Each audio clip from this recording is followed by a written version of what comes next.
Well, I mean, first of all, what happened Wednesday is a tragedy. Everyone knows that it's as wrong can be. But I hope the Democrats don't go down this road. We don't know if they're going to. Let's hope that they do not do that. 75 million Americans who supported the president have been called deplorables, who eat at the Olive Garden. Remember what Peter Strzok said when he was at the Walmart several years ago? He said that, you know, he could smell the Trump supporters here. Now the Democrats are going to try to remove the president from office just 7 days before he's set to leave anyway. I do not see how that unifies the country. I hope what happens is what Senator Graham said Friday night on this network when he asked Vice President Joe Biden, President-elect Joe Biden, to give a speech to the country and say we should not be pursuing this impeachment. We should not be pursuing this 25th Amendment. Let's bring the country together and move forward and return to being this America, the greatest nation ever. That's where we need to focus. So tell me then, what happens if the president gets impeached again?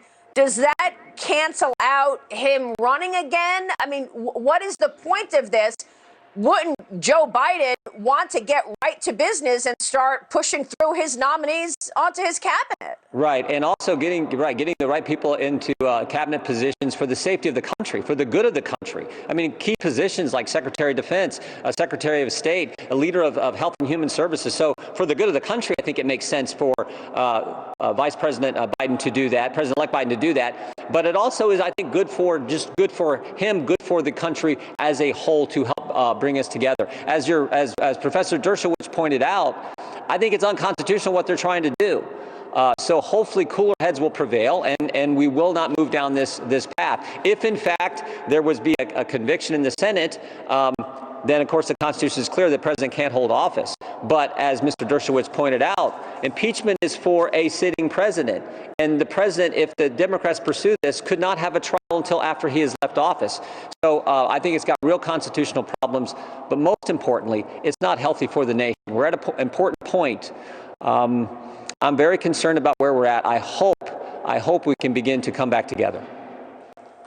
So who was this, and what was behind this heinous, disgusting move to put an assault on our democracy by breaking into the Capitol on Wednesday? Yeah. Where is the accountability there? What's your reaction to that, Congressman?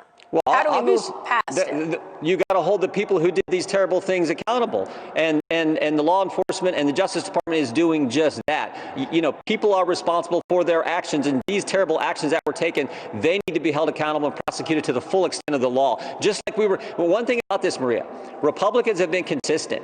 Last summer, when terrible things were happening, we called for ending the violence and prosecuting the people who destroyed property and attacked police officers and attacked private citizens. We've said the same thing about the terrible things that took place here in our nation's capital last Wednesday. Let's be consistent. Democrats, on the other hand, and this is unfortunate, Democrats, on the other hand, said, this summer they said the cause justified the action. They even raised money to bail these rioters and looters out of jail. They named streets after the organizations who were pushing for these events. So all the while that they were talking about defunding the police. So let's be consistent. Let's be consistent, and let's calm everything down and focus on unifying the country as we move forward. Yeah.